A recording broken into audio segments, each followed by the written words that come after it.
Part 14۔ پاگل ہو رہی ہو کیا بادل؟ یہ کیسے ممکن ہے؟ تمہیں پتہ بھی ہے ہم یہاں حشیر سر کی وجہ سے آئے ہیں۔ ہنی میں نے اپنا آپ چھڑاتے ہوئے کہا، جس پر بادل نے مزید اس پر دباؤ ڈالا۔ چاہے کسی کے بھی کہنے پر آؤ، لیکن تمہیں طاہر علی کو آج کسی بھی طرح وہاں بھیجنا ہی ہوگا، اور تم اس بات کی فکر بالکل بھی مت کرنا کہ طاہر کو کسی قسم کا کوئی نقصان پہنچے گا۔ میں اس بات کی گارنٹی دیتا ہوں، جیسا وہ جائے گی ویسے ہی وہ آئے گی بھی۔ بادل کی بات پر وہ جلدی سے سر ہلانے لگی، جس پر بادل نے اس کا گلا چھوڑا، جس پر وہ کھانسنے لگی۔ تمہیں لوکیشن سینڈ کی ہے، آج شام 7 بجے اسے یہاں بھیج دینا، چاہو تو اس کے ساتھ تم بھی آ سکتی ہو۔ بادل کی بات پر اس نے جلدی سے ہاں میں سر ہلایا تو وہ وہاں سے چلا گیا۔ بس کام ہو گیا، وہ آ رہی ہے آج شام 7 بجے۔ دوسری جانب سے آتی آواز سن کر وفات تھانہ مسکرایا۔ اب اس کی نیلی آنکھوں کا رخ سامنے دیوار پر لگی گھڑی پر تھا۔ ویلکم مس طاہر۔ ویلکم مس طاہر علی۔ وہ مسکراتے ہوئے اپنے صوفے پر آ بیٹھا۔ سر جی، ڈیزائنرز کی کال آئی تھی۔ وہ آپ کے لیے کچھ نئے ڈیزائن کے ڈریسز تیار کرنا چاہتے ہیں۔ انہوں نے سیمپلز تیار کیے ہیں، اگر آپ کہیں تو میں انہیں ہی بلا لوں۔ اسسٹنٹ کی بات پر اس نے نفی میں سر ہلایا، جس کا مطلب سامنے کھڑا شخص سمجھ چکا تھا۔ Okay sir. سنو، اسے کہو میں آج شام 5 بجے خود جاؤں گا بوتیک۔ Okay sir. آتش آنکھیں بند کیے صوفے کی پشت سے لگ گیا۔ وہ سرخ آنکھیں لیے گاڑی ڈرائیو کر رہی تھی جب اس کا موبائل بجا، جس پر چرچی نام چمک رہا تھا۔ آئزل نے کال اگنور کر دی اور فل سپیڈ میں گاڑی چلا رہی تھی، جبکہ دریس اس کے پیچھے ہی بائک دوڑا رہا تھا۔ دریس نے اسے پھر سے کال کی، مگر آئزل نے اسے اب بھی اس کی کال ریسیو نہیں کی۔ دریس نے موبائل واپس جیب میں رکھا، جبکہ یہ اس نے ایک ہی ہاتھ سے کیا تھا۔ اب وہ اور بھی زیادہ سپیڈ بڑھانے لگی۔ اس کے مخالف آنے لگا۔ آئزل سنو۔ آئزل نے شیشے کی دوسری جانب دیکھا، جہاں وہ بائک چلا رہا تھا اور اس سے مخاطب تھا۔ آئزل کیونکہ کافی غصے میں تھی، اس لیے اس کا کوئی موڈ نہیں تھا کہ وہ اس سے بات کرے، اس لیے اس نے گاڑی سلو کی اور دوسرے راستے چلے گئی، جبکہ دریس کو پتہ تھا وہ جذباتی ہو چکی ہے، اس لیے ایسا کر رہی تھی۔ دریس نے راستے کو پھانستے ہوئے کسی اور ہی راستے کا انتخاب کیا، اور اب حال کچھ ایسا تھا کہ وہ جس راستے گاڑی دوڑا رہی تھی، اسی راستے سے سامنے سے دریس کی بائک آ رہی تھی۔ آئزل اسے بخوبی دیکھ چکی تھی۔ آئزل نے بھی اسے غصے سے گاڑی کی سپیڈ بڑھائی، مگر اب دریس نے گاڑی بیچ راستے پر راستہ روکنے سے انداز میں کھڑی کر دی، جس پر آئزل نے بریک لگانے کا سوچا، مگر لگایا نہیں۔ اب تک غصے سے ڈرائیو کر رہی تھی، جبکہ وہ بڑے آرام سے بائک پر اسے ترک کر سامنے آ کھڑا ہوا، جس پر مجبور اسے بریک لگانی پڑی۔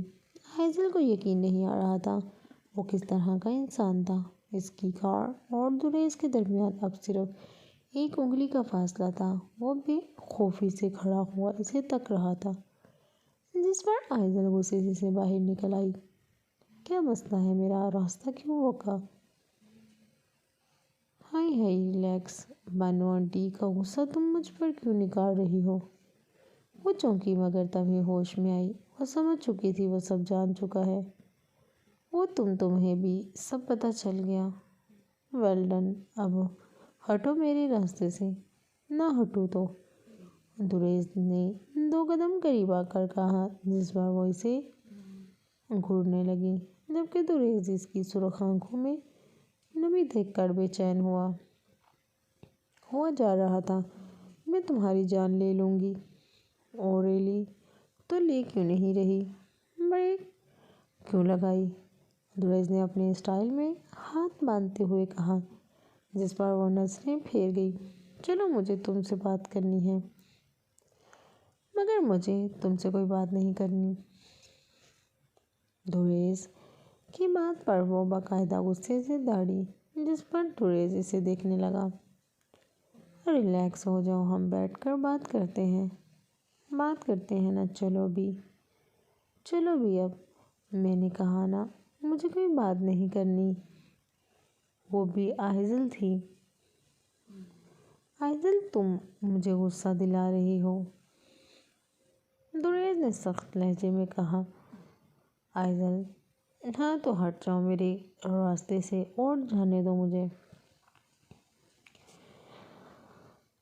اور لاپرواہی سے کہتی ہوئی اس وقت اپنی اکڑ دکھا رہی تھی، جس پر دریز نے سخت تاثرات لیے اسے دیکھا اور مزید اس کے قریب آیا۔ تم چل رہی ہو یا نہیں؟ نہیں۔ تم چل رہی ہو یا نہیں؟ نہیں۔ اس بار وہ سچ میں اس کا دماغ کھا رہی تھی، جس پر دریز نے اسے بازو سے پکڑا۔ سمجھتی کیا ہو خود کو؟ ہاں، ہمیشہ اپنی کیوں چلانا چاہتی ہو تم؟ سامنے والے کی بات نہ ماننے کی قسم کھائی ہوئی ہے تم نے۔ کیوں میٹر شارٹ کر رہی ہو؟ چھوڑو مجھے۔ اس کے اجنبی انداز پر دریز نے ایک جھٹکے سے اسے آزاد کیا اور اپنی بائک پر جا بیٹھا۔ ایسا ہے تو ایسا ہی صحیح، اگر ضرورت ہو تو یاد کر لینا، یہ ناچیز پہلی آواز میں حاضر ہو جائے گا۔ وہ اپنی بات مکمل کرتا ہوا بائک سٹارٹ کر کے وہاں سے چلا گیا، جبکہ وہ اب واپس اپنی گاڑی میں آ بیٹھی تھی۔ اوف اللہ، یہ لڑکی اب فون بھی نہیں اٹھا رہی، پتہ نہیں کہاں ہوگی اور کس حال میں ہوگی۔ اسے جائے ہوئے اب کافی وقت ہو چکا تھا، تقریباً 3 گھنٹے تو گزر چکے تھے۔ حریم اس کے لیے بہت پریشان تھی۔ پھر اس نے اپنا بیگ لیا اور پڑھنے بیٹھ گئی، مگر جب بیگ کھولا تو اندر کچھ بھاری بھاری محسوس ہو رہا تھا۔ جب اس نے جائزہ لیا تو کوئی چھوٹی سی چیز جو گفٹ پیپر سے سجی ہوئی تھی اس کے ہاتھ سے ٹکرائی۔ اس نے جلدی سے اس چیز کو بیگ سے باہر نکالا۔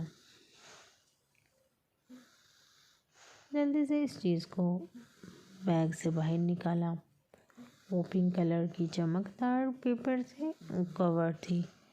اس پر ایک خوبصورت سی فریل بن رہی تھی اور ساتھ ہی ایک کارڈ لگا ہوا تھا۔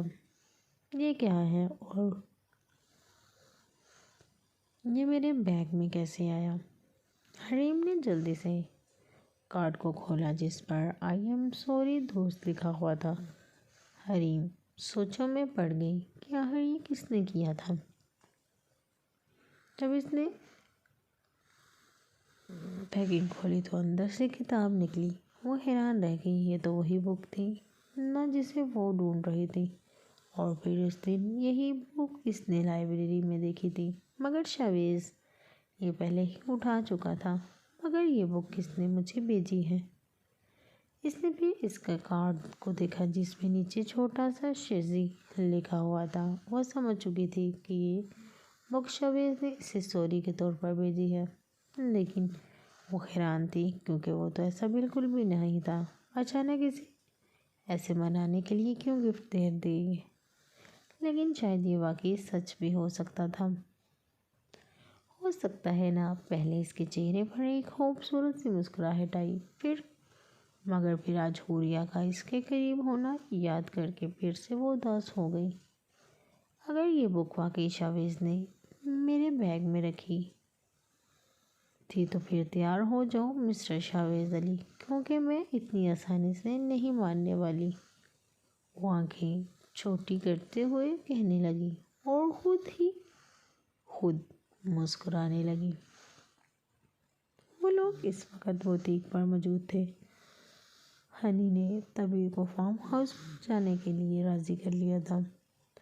وہ الگ بات تھی کہ اس نے جھوٹ بول کر اسے راضی کیا تھا، اور اب وہ تبیر کو اپنے ساتھ ڈیزائنر سے ملوانے لائی تھی تاکہ اس بہانے وہ اسے نیو ڈریس دکھا سکے۔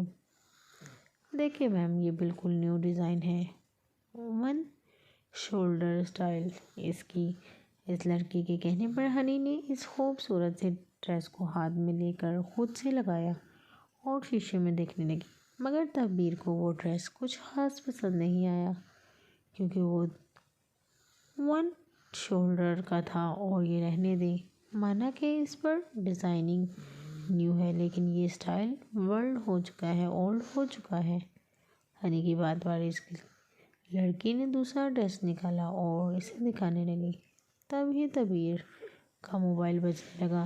یہاں تو سگنلز ڈاؤن ہے، 1 منٹ میں ابھی آئی۔ وہ بوتیک کے پیچھے والے سائڈ چلی گئی اور اس بات سے انجان کہ اس سائڈ بوائز کی بوتیک ہے۔ یہ بیسٹ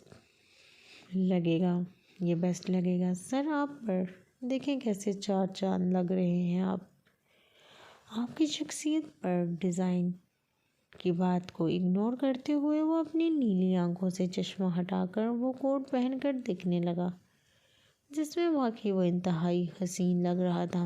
اسے پہننے کے بعد اس کی شخصیت اور بھی زیادہ رعبدار لگ رہی تھی۔ ابھی وہ شیشے کے سامنے کھڑا خود کو دیکھ رہا تھا جب اس کا موبائل رنگ ہوا۔ وہ کوٹ اتار کر اپنا موبائل لیے وہاں سے باہر کی طرف گیا۔ باسل کی کال ریسیو کر کے اس نے کان پر موبائل لگایا۔ ہاں، کام ہو گیا، بس باس آج شام 7 بجے وہ آپ کے سامنے حاضر ہوگی۔ ٹھیک ہے، باسل نے ایک اسٹائلش سے بڑ مارتے ہوئے کہا، جس پر اس نے بیزاری سے مختصر جواب دے کر کال ڈسکنیکٹ کر دی۔ یہ ایک بہت بڑی جگہ تھی جہاں سے نیچے کا کار پارکنگ ایریا نظر آ رہا تھا۔ وہ واپس مڑنے لگا تھا جب وہ کال کر مصروف سامنے سے آتے ہوئے اس نے سے ٹکرائی۔ اچانک سے ٹکرانے کی وجہ سے اس کا موبائل اس کے ہاتھ سے چھوٹ کر زمین پر گرا، جس سے اسکرین کچی ہو گئی۔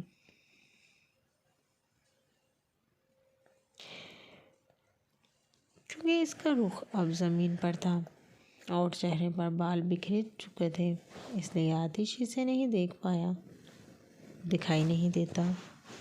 آتش نے غصے سے کہا، جس پر وہ بنا اس کی طرف دیکھے زمین پر بیٹھی اور موبائل اٹھانے لگی، جبکہ آتش اب تک آگ اگلتی نگاہوں سے اس لڑکی کو گھور رہا تھا۔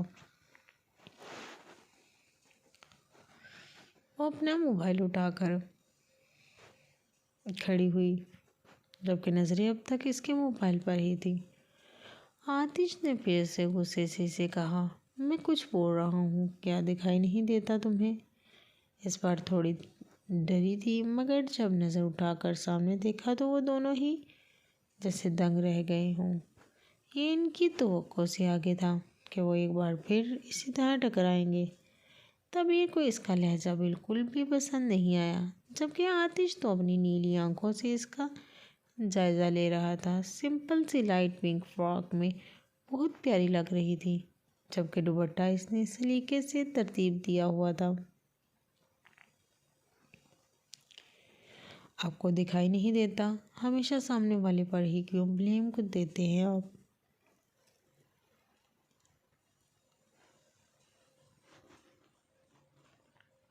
وہ حیران تھا۔ وہ چھوٹی سی معصوم سی لڑکی اپنی پیاری سی میٹھی سی آواز سے اس پر میٹھا سا غصہ کر رہی تھی۔ وہ اس وقت اسے بالکل پری لگ رہی تھی۔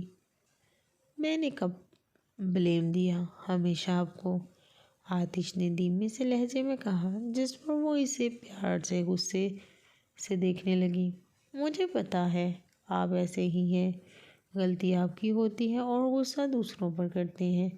آپ آتش کے چہرے پر ہلکی سی مسکراہٹ آئی تھی، لیکن سامنے کھڑی لڑکی کے چہرے پر پریشانی دیکھ کر سنجیدہ ہو گیا تھا۔ آئی ایم سوری، آپ کا موبائل تو ٹوٹ چکا ہے۔ روکے، میں اپنے ڈرائیور سے کہہ کر سم یہی موبائل آپ کو منگوا کر دیتا ہوں۔ آتش نے جلدی سے اپنے موبائل پر کسی کا نمبر ڈائل کیا، مگر پھر رکا۔ اس کی کوئی ضرورت نہیں، مجھے آپ سے کچھ نہیں چاہیے۔ غلطی آپ کی تھی، آپ نے اگر مان لی تو اچھی بات ہے۔ وہ اپنی چھوٹی سی ناک پر غصہ لیے وہاں سے جانے لگی۔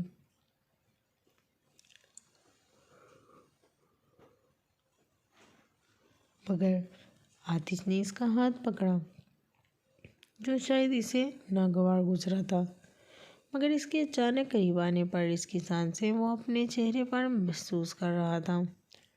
تعبیر، ہاتھ چھوڑیں میرا، یہ کیا کر رہے ہیں آپ؟ تعبیر نے اپنا ہاتھ چھڑوانا چاہا، جس پر اس نے چھوڑ بھی دیا۔ میں بس اپنی غلطی کا ازالہ کرنا چاہتا ہوں۔ ایسے کریں کہ ازالہ کریں۔ نہیں آیا، نہیں آپ کا موبائل واپس لوٹا کر۔ میں نے کہا نا، مجھے اس کی ضرورت نہیں، برائے مہربانی میرا راستہ چھوڑیں۔ تعبیر حاشر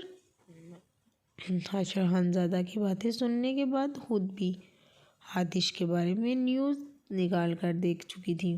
وہ حاشر کی تمام باتیں سچ ثابت ہوئی تھی۔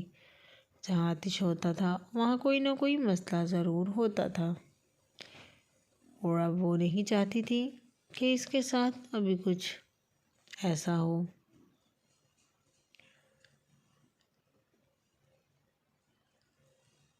اور نیوز بن جائے، اس لیے وہ اپنا آپ بچاتی ہوئی وہاں سے چلی گئی، جبکہ پیچھے وہ کھڑا اسے جانتے دیکھ رہا تھا۔ کہاں جاؤ گی مجھ سے بھاگ کر؟ آج شام آنا تو تمہیں میرے پاس ہی ہے۔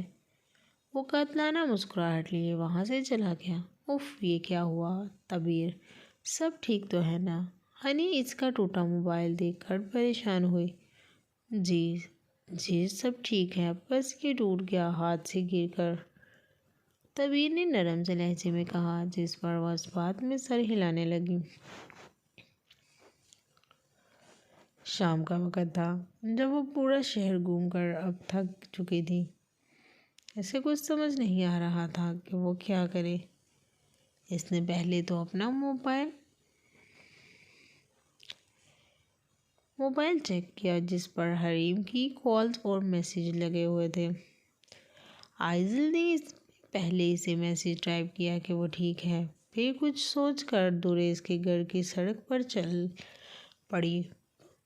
یہ راستہ اکثر ہی سنسان رہتا تھا، اور وہ ابھی اس ہی کے گھر کے سامنے سے گزر رہی تھی جب اسے گاڑی کے باہر فرنٹ پر دوریز بیٹھا نظر آیا۔ وہ اس وقت اسموکنگ کرنے میں مصروف تھا۔ اس کا حلیہ کچھ یوں تھا کہ وہ سفید بنیان کے ساتھ، جس سے اس کی باڈی ابھری ہوئی نظر آ رہی تھی، بلیک ٹراؤزر میں موجود بال بکھرے سگریٹ پینے میں مصروف تھا۔ آئزل نے گاڑی کو بریک لگایا، جبکہ بریک کے لگانے کی آواز پر ٹچ سے مس نہ ہوا۔ وہ گاڑی سے باہر نکل کر اس کی طرف بڑھی، وہ جو آنکھیں بند کیے کش لے رہا تھا، اس کی آہٹ محسوس کرتے ہوئے آنکھوں کو کھول کر اس کی طرف دیکھنے لگا۔ وہ سامنے خاموش کھڑی اسے ہی دیکھ رہی تھی، جیسے آج صبح والے واقعے کے بعد وہ بہت شرمندہ ہو۔ دوریز نے پہلے اسے سر تا پیر دیکھا، حلیہ تو اس کا بھی کچھ عجیب ہی ہو رہا تھا۔ دوریز سمجھ چکا تھا وہ گلٹی فیل کر رہی تھی۔ دوریز نے بنا کچھ کہے ایک ہاتھ سگریٹ نکال کر اس کی طرف بڑھائی، جسے تھام کر وہ اس کے قریب ہوئی۔ دوریز نے ایک ہاتھ سے اسے اپنی طرف کھینچا، جس سے وہ اس کی برابر ہی کار کی فرنٹ پر آ بیٹھی۔ جب اس نے اپنی لبوں پر سگریٹ لگائی، دوریز نے لائٹر سے اس کی سگریٹ سلگائی۔ ایک لمبی سانس کھینچ کر اس نے کش لگائی، جبکہ اب وہ دونوں ہی شیشے سے ٹیک لگائے لیٹے ہوئے تھے۔ غصہ کم ہوا میڈم کا؟ دریس کی گھبرائی گمبھیر لہجے پر اس نے ایک نظر اس کی طرف جان دیکھا۔ ہم آج کے لیے سوری، کوئی بات نہیں، چلتا ہے۔ دریس نے چہرے کا رخ اس کی طرف کیا، جبکہ وہ بھی اس کی ہی کی طرف دیکھ رہی تھی۔ تمہیں غصہ نہیں آیا میرے رویے کا؟ میرے رویے پر نہیں آیا تو ہوگا، وہ الگ بات ہے، تم خاموش رہے۔ آئزل کے لہجے میں اداسی تھی۔ دریس نے کش لگاتے ہوئے اسے دیکھا۔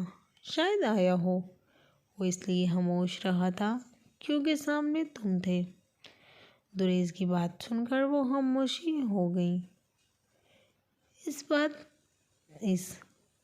آپ کی آنکھیں بند تھیں اور آنسو جاری تھے۔ دریس اس کے آنسوؤں کو دیکھ چکا تھا۔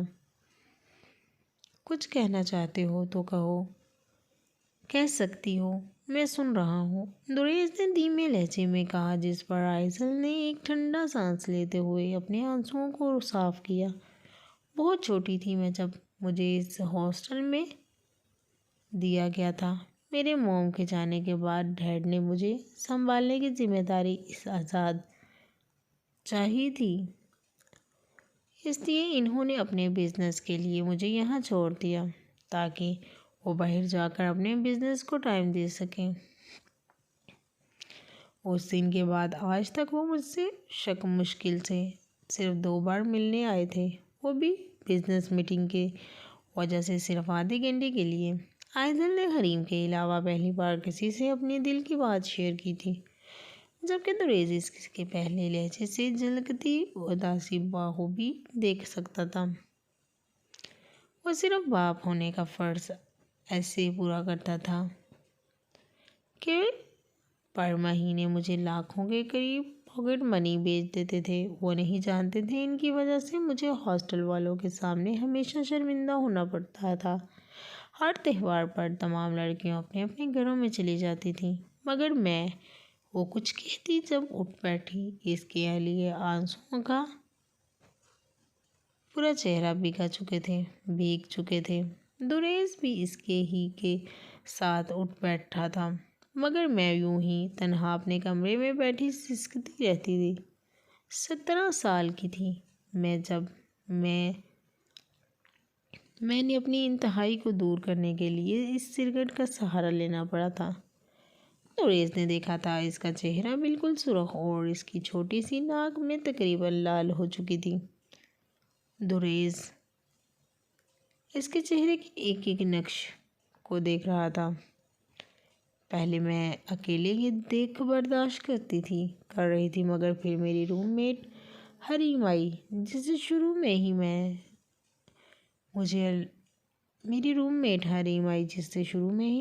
مجھے الرجی ہوتی تھی، لیکن وہ واقعی بہت اچھی لڑکی ثابت ہوئی تھی۔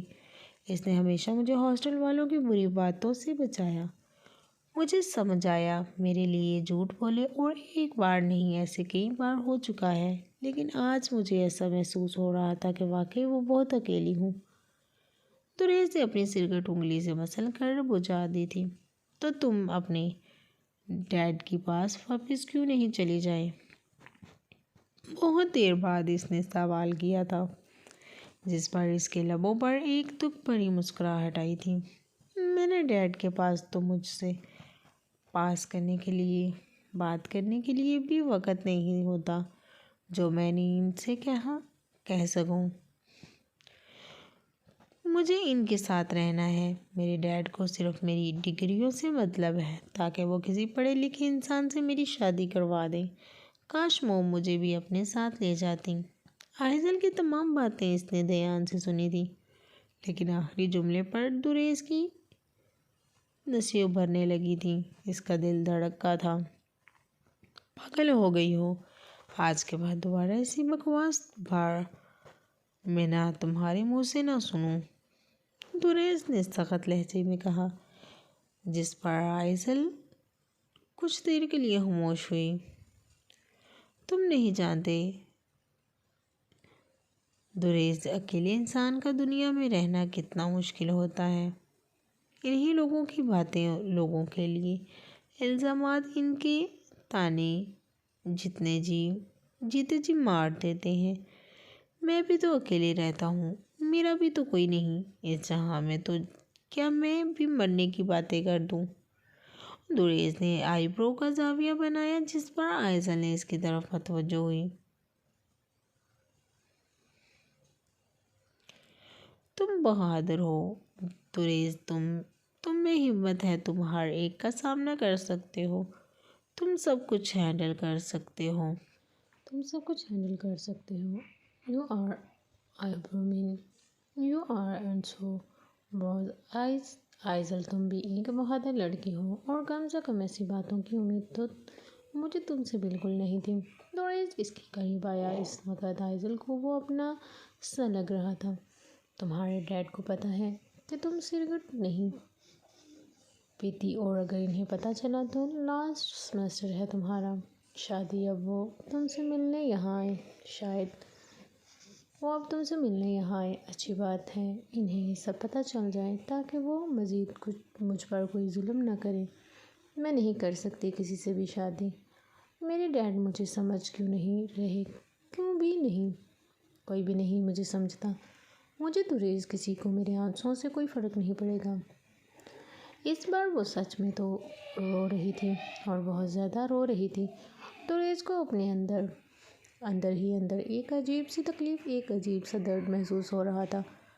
دوریز نے اس کے رخساروں پر سے آنسوؤں کو صاف کیا اور اسے اپنی جانب کھینچا، جس پر وہ اس کے سینے سے لگ گئی۔ مگر اس بار وہ اس سے دور ہونے کے بجائے اس کے سینے سے لگی مسلسل روئی جا رہی تھی۔ دوریز نے اس کی گرد باہیں پھیلائیں۔ میں ہوں نا، میں سمجھتا ہوں تمہیں، چاہے کسی کو فرق پڑے یا نہ پڑے، لیکن مجھے پڑتا ہے۔ لوگ آنسو پوچھنے کے لیے صرف ٹشو دیں گے، مگر تمہارے آنسوؤں کو جذب کرنے کے لیے میرا سینہ اور کاندھا حاضر ہے۔ وہ کس جنون، کس شدت سے اپنے الفاظ ادا کر رہا تھا۔ اس کے گہرے الفاظوں پر آئزل کی گرفت اور بھی زیادہ مضبوط ہونے لگی تھی۔ وہ مزید رو رہی تھی، مگر وہ اب خاموش تھا۔ اس نے اسے چپ نہیں کرایا تھا۔ اسے پتہ تھا سالوں سے جو بوجھ اس کے دل پر تھا، وہ آج آنسو بہانے سے کم ضرور ہوگا۔ وہ اب اس کے سینے سے لگی سکون محسوس کر رہی تھی۔ نہ جانے ایسا کیا تھا اس انجان شخص میں کہ وہ اسے اپنا سا لگ رہا تھا۔ جبکہ دوریز اسے سینے سے لگائے اپنے اندر اٹھتے طوفان کو تھمتھماتا ہوا محسوس کر رہا تھا۔ اس کا درد، اس کی تکلیف اب کم ہو چکی تھی۔ جی میں پہنچ چکی ہوں۔ وہ دونوں ٹیکسی میں لوکیشن کے ذریعے اس بڑے سے فارم ہاؤس پر آئی تھیں، جبکہ بادل، جس کے آنے کی خبر مل چکی تھی، وہ آتش سے اجازت طلب کرتا ہوا باہر جانے لگا۔ جب اس نے دیکھا کہ طبیر علی کے ساتھ ایک اور سانولی سی لڑکی موجود تھی، کیونکہ اس نے ہی طبیر کے بارے میں تمام معلومات آتش تک پہنچائی تھیں، اس لیے وہ سمجھ چکا تھا یہ اس کا یقینی دوست ہوگی، کیونکہ آتش طبیر سے اکیلے میں ملنے کا خواہشمند تھا۔ اس نے صرف بادل کو کہہ کر اس لڑکی کو وہیں پر مصروف کرنے کو کہا تھا، جس پر وہ چلتا ہوا باہر آیا جہاں وہ دونوں اندر کو آ رہی تھیں۔ ہیلو، کیسی ہیں آپ لوگوں؟ امید ہے آپ لوگوں کو کوئی پریشانی نہیں ہوئی ہوگی یہاں آنے میں۔ السلام علیکم۔ جی دراصل ہم ٹیٹو بنانے کے حوالے سے بات کرنے آئے ہیں۔ وعلیکم السلام۔ جی میں سمجھ گیا مس طبیر علی، وہ آپ کا بڑی شدت سے انتظار کر رہی ہے۔ آپ یہاں آگے سے لیفٹ جا کر پھر رائٹ پر جائیں گے تو سامنے سیڑھیاں ہوں گی، بس اوپر پہلا ہی کمرہ ہوگا۔ عادل نے بڑے ادب سے ہاتھ باندھے ہوئے کہا، جبکہ رائما کو وہ بندہ ایک آنکھ نہیں بھا رہا تھا۔ اوکے، شکریہ، چلو رائما۔ ذرا سنیے مس طبیر علی، وہ صرف آپ سے ملنے کے منتظر ہیں، باقی کسی اور کو وہ بالکل بھی اپنے سامنے نہیں سننے دیں گے۔ بادل کی بات پر دبیر نے اس بات میں سر ہلایا تھا جبکہ روئمہ اس کے اترنے والے انداز پر اسے گھور رہی تھی۔ اوکے تم جلدی آنا، میں انتظار کر رہی ہوں۔ دبیر علی اس بات میں سر ہلایا اور آگے بڑھ گئی جبکہ روئمہ اپنا بیگ ٹانگے وہیں کھڑی ہوئی تھی۔ آپ یہاں بیٹھیں، میں جوس منگواتا ہوں۔ نہیں رہنے دیں، اس کی کوئی ضرورت نہیں، روئمہ نے روڈ لہجے میں کہا جس پر وہ منہ بنا گیا۔ اس نے اسے اوپر سے نیچے تک دیکھا۔ ڈھیلی سی رنگین شرٹ جو شاید مانگ کر پہنی ہوئی لگ رہی تھی، ساتھ ٹائٹ اولڈ فیشن کی پینٹ جو یقیناً اس کی تو ہوگی نہیں، بالوں کو جیل کی مدد سے اکڑائی وہ عجیب ہی مخلوق لگ رہی تھی۔ چلیں میں آپ کو لان کی سیر کرواتا ہوں۔ شام کے اس پہر ٹھنڈی ہوائیں جب آپ کی سانسوں میں سمائیں گی تو آپ فریش محسوس کریں گی۔ ابھی کافی غصے میں لگ رہی ہیں۔ بادل کی بات عجیب انداز میں کہی گئی بات پر روئمہ اسے آنکھیں چھوٹی کرتے ہوئے گھورنے لگی، جس پر بادل چور آنکھوں سے اسے دیکھے جا رہا تھا۔ جب وہ سیڑھیاں عبور کرتی ہوئی اوپر والے کمرے میں داخل ہوئی تو یہ کسی آفس روم کی طرح لگ رہا تھا۔ دائیں جانب دیوار کے ساتھ ایک بڑا سا شوکیس رکھا ہوا تھا جس میں کچھ فائلز وغیرہ جمی ہوئی تھیں۔ بائیں جانب دیوار پر کچھ فوٹوز لگی ہوئی تھیں۔ جب میں آتش کا چہرہ چمک رہا تھا، اسے لگا شاید یہ اس کا سب وہم ہے، مگر سامنے والی دیوار کی طرف ایک ٹیبل اور 3 کرسیاں تھیں جن میں سے دیوار والی طرف سے کرسی پر کوئی کھڑکی کی جانب رخ کر بیٹھا مسلسل کرسی ہلا رہا تھا۔ اسے یہ سمجھنے میں زیادہ دیر نہ لگی کہ وہ کوئی لڑکی نہیں لڑکا ہے۔ کون ہیں آپ؟ دبیر نے آگے بڑھ کر کہا جس پر کرسی ہلانا بند ہوئی اور جب وہ پلٹا تو اسے تقریباً جھٹکا ہی دے گیا۔ وہ کوئی اور نہیں بلکہ آتش دورانی تھا۔ ہاں وہی شخص جسے وہ آج ٹکرائی تھی۔ آتش اپنی پرکش نیلی آنکھوں سے اس کا جائزہ لے رہا تھا۔ وہ پہلے سے بھی زیادہ معصوم لگ رہی تھی۔ ویلکم ٹو مائی ہاؤس مس دبیر علی۔ ایک پراسرار سی مسکراہٹ اس کے ہلکی گلابی لبوں پر چھائی تھی جس میں وہ کھو رہی تھی، مگر اپنے جذباتوں پر قابو پانا وہ اچھے سے جانتی تھی۔ دبیر نے باقاعدہ اسے غصے سے دیکھا تھا جس پر اس کی وہ دلکش مسکراہٹ مزید گہری ہو گئی تھی۔ دبیر کو یاد آیا تھا کہ ہنی نے اس سے کہا تھا کوئی نیو سیلیبریٹی ٹیٹو بنوانا چاہ رہی ہے، جس کی وجہ سے انہوں نے دبیر کو ڈسکس کرنے کے لیے بلایا تھا، لیکن اب اسے سمجھ آیا تھا کہ شاید یہ جھوٹ تھا، مگر اس کے اب تک سمجھ نہیں آ رہا تھا بھلا ہنی نے ایسا کیوں کیا تھا اور آتش نے آخر کیوں اسے یہاں بلایا تھا۔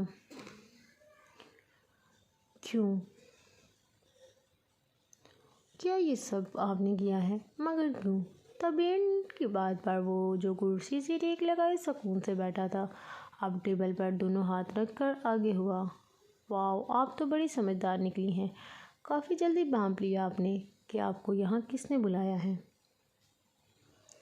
ہنی نے مجھ سے جھوٹ کیوں کہا؟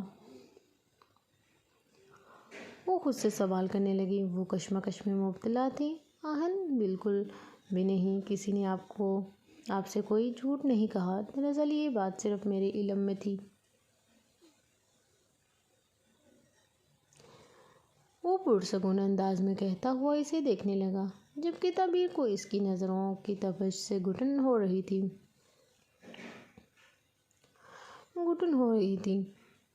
اب آپ نے جھوٹ کیوں کہا؟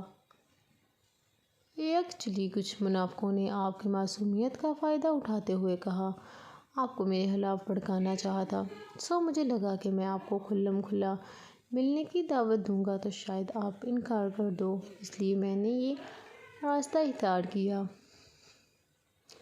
وہ فکر مندی سے کہتا ہوا اسے ڈرامے بازی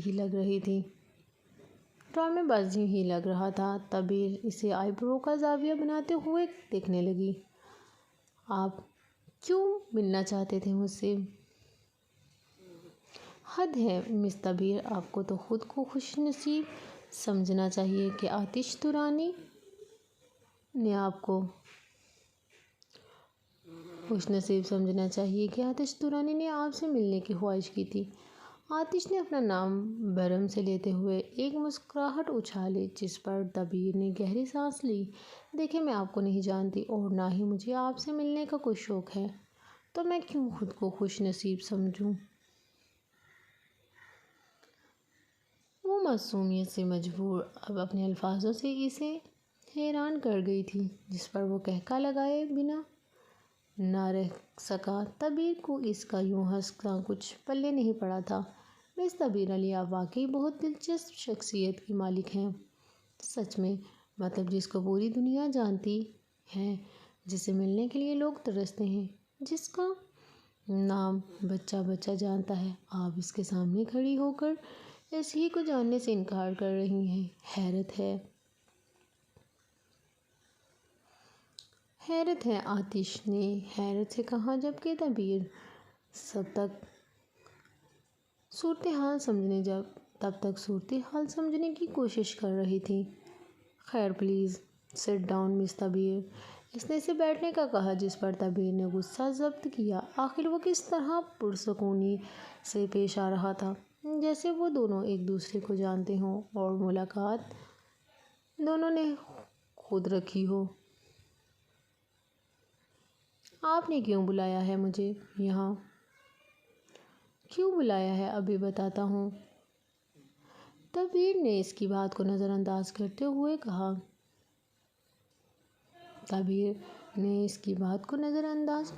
کہا۔ جس پر سوال کیا، جس پر وہ کرسی سے اٹھ کر اس کی طرف بڑھنے لگا۔ اب وہ لوگ ایک دوسرے کے آمنے سامنے تھے۔ مجھے ایک چھوٹا سا کام تھا، آپ سے امید ہے کہ آپ ضرور کر دیں گی۔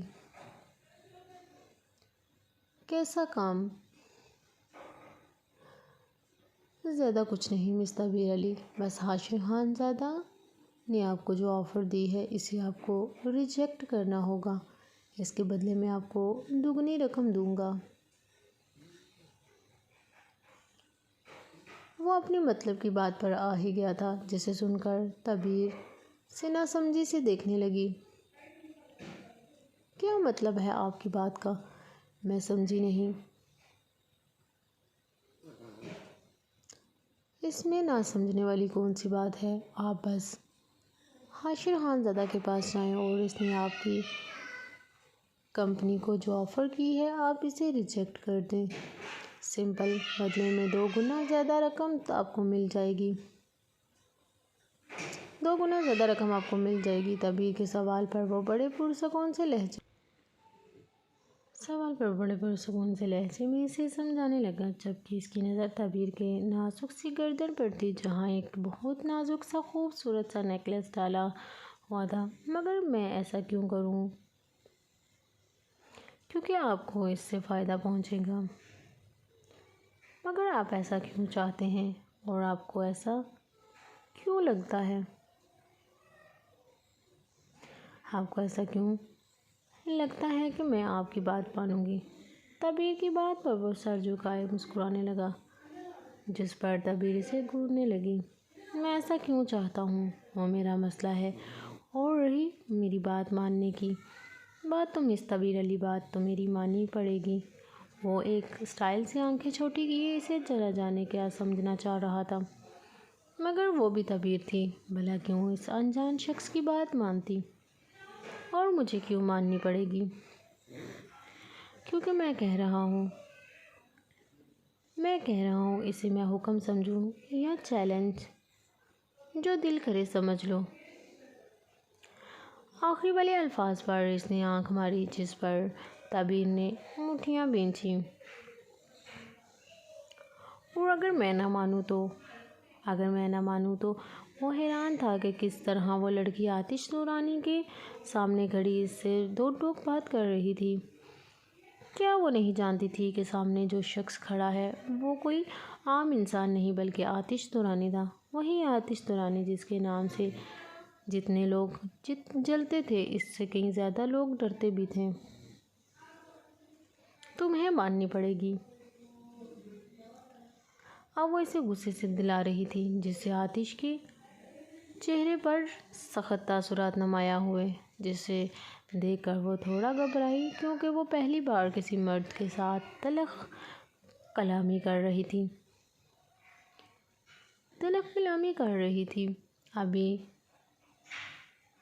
ابھی انتہائی میں ہی، مگر اسے یہاں ہمت سے کام لینا تھا۔ مسٹر آتش دورانی، میں آپ کی تابع نہیں ہوں۔ اگر میری بات نہ مانی تو آئی سویر بہت جلد میرے تابع ہو جاؤ گی۔ آتش نے سختی سے کہا۔ ایسا کبھی نہیں ہوگا، سمجھے آپ؟ وہ اپنی بات مکمل کر کے پلٹی، مگر آتش نے اس کا ہاتھ پکڑ کر اسے اپنی طرف کھینچا، جس سے وہ اس کے سینے سے آ لگی تھی۔ ایک بار پھر سے اس کی چلتی ہوئی گرم سانسوں کی مدھم سی مہک اس کے سانسوں میں سمائی تھی، جو اسے بہکنے پر مجبور کر